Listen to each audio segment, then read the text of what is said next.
Okay, let's unpack this. Welcome to the deep dive. This is your way to get genuinely well-informed quickly without getting totally buried in information. Today, we're plunging into something that, well, it might surprise you just how much is going on there. The global fleece clothing market. It's booming. Our mission, really, is to get you up to speed fast. We want to uncover some genuinely surprising insights and help you grasp what's really driving this growth. And just so you know where we're coming from, all our insights today are drawn from a pretty detailed analysis. It's called the Global Fleece Clothing Market Analysis and Forecast, and it's by Cognitive Market Research. And just to give you a sense of the scale right off the bat, this market, it's projected to jump from just over, $10.8 billion back in 2021, to more than $20.4 billion by 2033. That's a compound annual growth rate, a CAGR of about 5.5%. Pretty healthy. Yeah, and what's fascinating here, I think, is how something so, well, so everyday, right? Like a fleece jacket, something most of us probably own. Yeah. How that can actually tell us so much about deeper trends, shifts in how we buy things, global economics, even big changes in how we live. So, yeah, we're not just going to throw numbers at you. We really want to help you connect the dots, understand the why it matters behind this seemingly simple market. Exactly. So let's just underline those big growth numbers again. We're talking basically the global fleece market doubling over about a decade, from that $10.8 billion to over $20.4 billion. It really speaks to how much people still love fleece. Absolutely. And the source material is really zeroes in on why. Fundamentally, it's this rising demand from consumers for clothes that are, comfortable, light, but also really insulating. That's especially true in colder places, obviously. But it's also getting a big push from this whole active lifestyle trend globally. Think about it, more hiking, more running, just more time outdoors. Plus, even things like hybrid working, people are reaching for, well, comfier clothes day to day. So the aha moment for you listening is realizing fleece isn't just about warmth. It's kind of a reflection of what we value now. Convenience, versatility, a more active, comfort-first way of dressing. Okay, but here's where it gets really interesting, because when we Yeah. look at the map globally for fleece, one region just leaks out. An unexpected growth leader, Africa. The report projects revenue there is going to more than double. It jumps from around $216 million in 2021 to a predicted $577 million by 2033. That is a CERG of over 9%. It is remarkable, isn't it? And the analysis gives us some pretty solid reasons why. You're seeing rapid urbanization happening across the continent. That changes living standards, gives people more access to different kinds of clothes, often through new shops or online. And crucially, you do have significant colder regions, particularly in southern and eastern Africa, creating a real practical need for warm clothing. But it's not just climate. It's also about affordability. Fleece is becoming, well, cheaper, more accessible to a lot more people. The data points specifically to places like Nigeria, South Africa, and interestingly, this category they call Rest of Africa, lots of emerging markets there. That specific group shows the highest key AGR, over 9.4%. It's a fascinating window into, economic shifts, social changes. Wow, thinking about that huge growth in Africa, or what really stands out to you, it certainly made me rethink some things. Okay, let's shift focus now to some other really dynamic markets. Asia Pacific, for instance, forecasted to be super vibrant.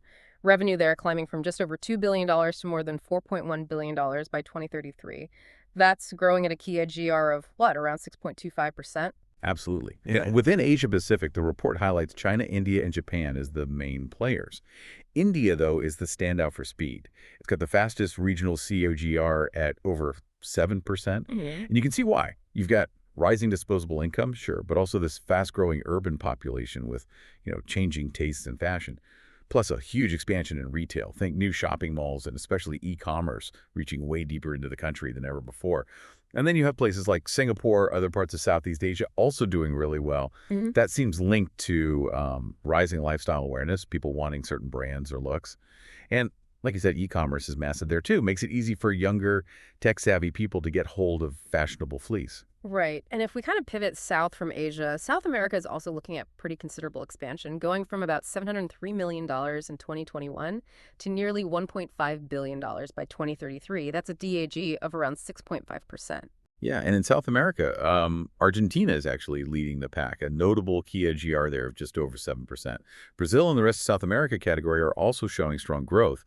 What's fueling it there seems to be a mix, partly seasonal demand. I mean, you've got huge climate variation across the continent, right? From the Andes down to, well, warmer areas. But it's also this growing fashion sense. Fleece isn't just for, say, hiking in Patagonia anymore. It's becoming, a Versatile, comfy fashion choice for everyday city life, too. Okay, good point. Now let's turn to the big established markets, North America and Europe. North America first. Expected steady growth here from around $4.3 billion in 2021, climbing to nearly $7.9 billion by 2033. The CGR is just over 5%. And that steady growth is important because, let's face it, it's already a huge market. The U.S. is the giant here, obviously. Projected revenue over $5.9 billion by 2033. And that's driven largely by, well, consistent demand for performance gear, outdoor wear. Fleece has been a staple there for ages, hasn't it? Skiing, hiking, just walking the dog on a cold day. Fleece is the go-to. Canada's growing nicely too, CIGR almost 6.2%. And Mexico's expanding steadily, just over 5.3%. And Europe. Looked like a similarly positive story there, growing from roughly $3.1 billion in 21 to over $5.7 billion by 33. That's a CIGR slightly higher than North America, is actually just over 5.1%. Yes, exactly. And the big players are, as you expect, Germany, France, the UK.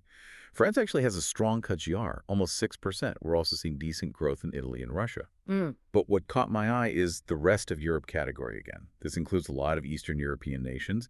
It's expected to grow impressively, over 6.6% CAGR. That suggests, a rising interest in fleece across a wider swath of Europe, maybe for fashion, maybe for practical reasons, maybe both. Could signal a broader shift towards those active, comfy lifestyles in those economies too. Interesting. Okay, finally, let's just touch on the Middle East. The growth there looks a bit more moderate compared to, well, everywhere else we've discussed. Forecast is just over 4% CAGR, going from about $411 million in 2021 up to around $676 million by 2033. Yeah, moderate is the word. And the source material points out some interesting differences within the region. You've got markets like the UAE and Egypt actually seeing above average growth for the region, maybe linked to tourism, maybe expatriate communities, maybe just more adoption of Western clothing styles. But then more traditional markets like Saudi Arabia or Turkey seem to be expanding more slowly. And that probably comes down to a mix of things. Climate, obviously maybe less need for warm layers in some areas, but also differences in how developed the retail sector is. It kind of raises that important question, doesn't it? About how all these external factors, climate, culture, commerce, really shape how even a simple product like fleece performs in different places. So wrapping this up, what does it all mean for you listening in? Well, hopefully this deep dive gave you a quick but still really thorough picture of this dynamic global fleece market. From that overall surge in demand to those really surprising bright spots like Africa and the different speeds in different regions, we've tried to break it down. And understanding these kinds of specific markets, even for something like fleece, it really helps us get a handle on bigger global trends, doesn't it? Consumer habits, maybe even climate impact, economic development. It shows how even a simple piece of clothing can tell a much bigger story. Absolutely. And maybe a final thought to leave you with, if we connect this to that bigger picture. How might this increasing global hunger for comfortable, durable clothes like fleece, how might that intersect with the growing conversation around sustainability in textiles, especially given what fleece is actually made of and the big push for more eco-friendly stuff in the fashion world, something to think about. That is definitely a thought-provoking question to mull over. And on that note, that wraps up this deep dive. Thanks so much for joining us, and we look forward to exploring more fascinating topics with you next time. All right, let's unpack this. Think about fleece for a second. It's that fabric, it just screams comfort, warmth. Oh, yeah, the go-to. Totally. Yeah. It's probably in your closet. It definitely shows up on hikes. And, well, if you've been paying attention, it's even hitting the runway now. Which is quite something. It is. But have you ever really stopped to consider what truly drives its multi-billion-dollar market? Because digging into our source material, there's a lot more going on beneath that fuzzy surface than you might think. It's true. It's easy to overlook, isn't it? How something so familiar, so seemingly simple, can be right at the center of some really complex market forces. Right. It's not just about, staying warm anymore. Exactly. So this deep dive, it's all about peeling back those layers, the fleece apparel market. Today, we're pulling our insights from a really comprehensive source. Fleece apparel, market dynamics, trends, and outlook by Cognitive Market Research. And a solid piece of research. Yeah. And our mission really is to take you on a bit of a journey through the maybe surprising forces shaping this whole industry, from why we actually buy fleece to some of the pretty cutting-edge innovations that are transforming it, like right now. Think of it as a shortcut to getting clued in on a fabric that's way more dynamic than it first appears. And we're going to explore how all sorts of things, like everything from your weekend hike plans Yeah. to global sustainability pushes, even the rise of social media influencers, how all that is fundamentally impacting what you choose to wear, especially when it comes to fleece. Okay, so let's dive into the tailwinds first. What's pushing this market forward? Our source points to a major growth driver that maybe seems obvious, but the scale of it is what's really notable. Which is The rising popularity of outdoor stuff and athleisure where you just see more and more people getting into hiking, camping, even just, daily walks. definitely a trend. And the demand for gear that's lightweight, breathable, but also insulating, it's absolutely surged. Fleece just ticks so many boxes, right? It does. Comfort, versatility. For high-performance stuff and just casual wear. Yeah. But what I found kind of surprising in the report was how much it highlighted Fleece's move into the work-from-home wardrobe. That's a fascinating point, isn't it? Yeah, blurring those lines between outdoor gear and, well, loungewear. The report specifically talks about how that inherent comfort positioned fleece perfectly for the big lifestyle shift we saw. Makes sense. It stopped being just about, braving the cold. It became about being comfortable but still looking sort of casual chic, even on a Zoom call. Huh, right. So that adaptability for all sorts of scenarios, not just the weather, that's really cemented its place in modern life. But it's not just about comfort and performance, though, is it? No, there's more. The report really emphasizes another huge driver, this growing focus on sustainability. A big one. Modern consumers, you probably feel this yourself, we're increasingly looking for clothes made from, well, responsible material. Environmentally friendly options, yeah. We're seeing a really noticeable shift towards fleece, made from recycled polyester, from peat bottles mostly. And other sustainable fibers, too. Exactly. What really stood out to me was just the speed of this shift. The report suggests consumer demand for eco options is maybe evolving even faster than some brands thought it would. Indeed. And if you connect that to the bigger picture, this whole eco-conscious movement, it's spurred major brands to invest pretty heavily in greener manufacturing, greener product lines. It's not just a fad then. No, definitely not. The report indicates it's actually opening up entirely new growth paths within, ethical fashion.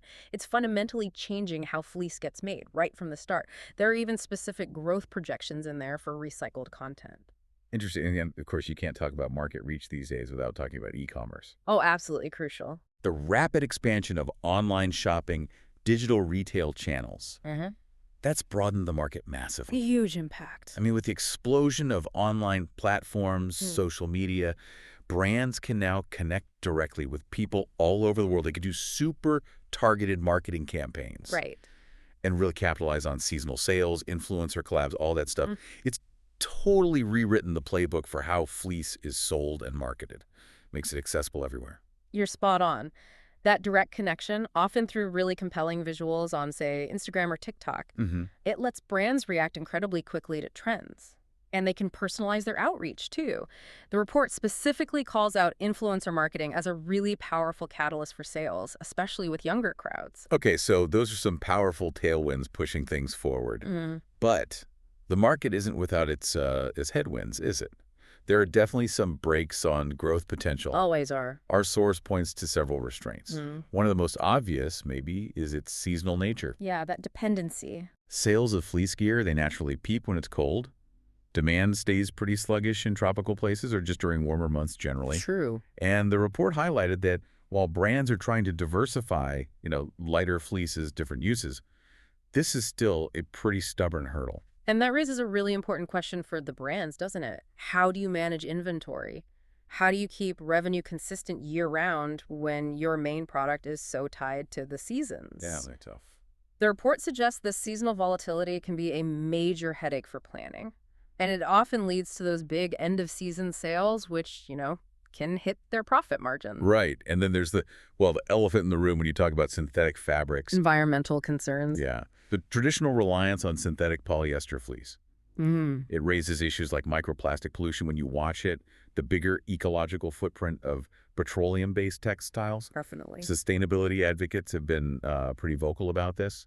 And the report details how this public pressure is directly impacting product development now. And that criticism, it puts significant pressure on brands, especially those that maybe haven't fully adopted greener alternatives yet. They have to respond. Exactly. It forces them to really confront their environmental impact, look at more sustainable materials. It's pushing innovation and responsible manufacturing. And the report indicates it's not just consumer feeling anymore. There's growing legal and regulatory pressure, too. Gotcha. And finally, it's just a crowded market out there. Very competitive. The source notes intense competition, price sensitivity. You've got low-cost manufacturers, generic brands just churning out fleece garments at super competitive prices. And that can really chip away at brand equity, right? It forces even the premium brands into aggressive pricing sometimes. Yeah. It can feel like a race to the bottom for some parts of the market. Precisely. And that competition, it obviously affects profitability. It creates this constant challenge. How do you stand out? Right. And the report interestingly points out this kind of paradox. Consumers often say they value sustainability, but when it comes down to the actual purchase decision, price often still wins out. Yeah. So it creates this tricky situation for brands trying to invest in going green. They need to offer something more than just warmth to differentiate, Yeah. Whether that's technology or unique design or just a really compelling brand story. Well, speaking of unique design and tech, this is where it gets really interesting, I think. The emerging trends that are kind of reshaping the future landscape for fleece. Okay, yeah, let's get into that. First up, customization. And tied to that, the rise of direct-to-consumer or DTC brands. Consumers are apparently increasingly demanding personalized fleece items. Things with unique prints, maybe embroidery, different motifs. I was surprised how much the report emphasized individual expression driving this. Well, what's fascinating there is seeing how these DTC brands are really tapping into niche tastes. Yeah. They offer exclusive designs, things that resonate specifically with younger, more style-conscious people who want something that feels, uniquely theirs. Right, not just off-the-rack standard stuff. Yeah, exactly. It's a definite shift away from mass production. It makes fleece almost like a canvas for your personal identity. Cool. And then there's maybe the wilder frontier. Yeah. Smart textiles. Uh-huh. Wearable tech getting integrated into fleece garments. Oh, yes, the tech angle. We're talking about things like battery-powered heating panels sewn in for extreme cold. Wow. Or even Bluetooth-enabled hoodies that can connect to your phone. The report details some pretty mind-blowing advances in how they're doing this without wrecking the comfort or making it impossible to wash. And these innovations, they're clearly appealing to a growing slice of consumers, right? The tech-savvy ones looking for advanced function and comfort. It basically transforms fleece from just a simple piece of clothing into, a piece of wearable tech. It really pushes the boundaries of what apparel can even do. It really does. And finally, something that might genuinely surprise some people. Fleece is making a really strong showing in urban fashion and streetwear. Yeah, that's been interesting to watch. Designers are experimenting with it, using bold cuts, really vibrant colors, edgy silhouettes. It's becoming a staple not just for the mountains, but in high street style collections too. Totally. It's a long way from, your dad's old shapeless hiking fleece. Absolutely. And this really broadens the appeal, doesn't it? It expands the market for fleece way beyond its sort of utilitarian roots. It becomes a genuine fashion statement. Yeah. The report definitely notes this as a key driver for younger groups who want comfort, sure, but comfort that also says something, makes a statement. So as we kind of wrap up this deep dive, it's pretty clear, isn't it? We've seen how fleece isn't just for keeping warm anymore. Not at all. It's really become a reflection of our changing life, whether that's hitting the trails, trying to make more eco-friendly choices, embracing that work-from-home comfort, or even just scrolling through new styles online. So to sort of recap our journey here, the market for fleece apparel, it really is being pulled in multiple directions at once. You've got that rising demand from outdoor lovers, athleisure fans, all seeking lightweight, breathable, insulating stuff. Right. Plus, it's kind of surprising takeover of everyday comfort wear.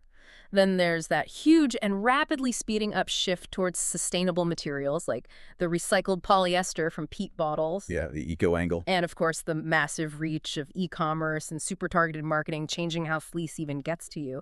But at the same time, it's wrestling with that stubborn seasonal sales pattern, the environmental blowback from traditional synthetic polyester, and really intense price competition where what consumers say they want regarding sustainability sometimes clashes with what they actually buy based on price. It's a truly dynamic mix of forces. Definitely complex. And looking ahead, the future of fleece seems pretty exciting, actually. Mm-hmm. We're seeing that surge in customization, the DTC brands appealing to younger people with unique designs. Yeah, the personalization. Then there's the fascinating integration of smart textiles, heating panels, Bluetooth hoodies. Who knows what's next? The wearable tech piece. And let's not forget, its real push into urban fashion streetwear with those bold cuts and colors, totally redefining how it looks. So, considering how an everyday item like fleece has evolved so much, I mean, from just a functional garment to now being a canvas for tech innovation and a statement in urban fashion, it really raises an important question, doesn't it?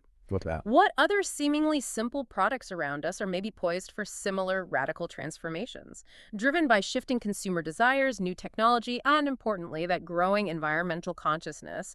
What's next for the fabrics we wear every day, and, well, how are they going to surprise us next?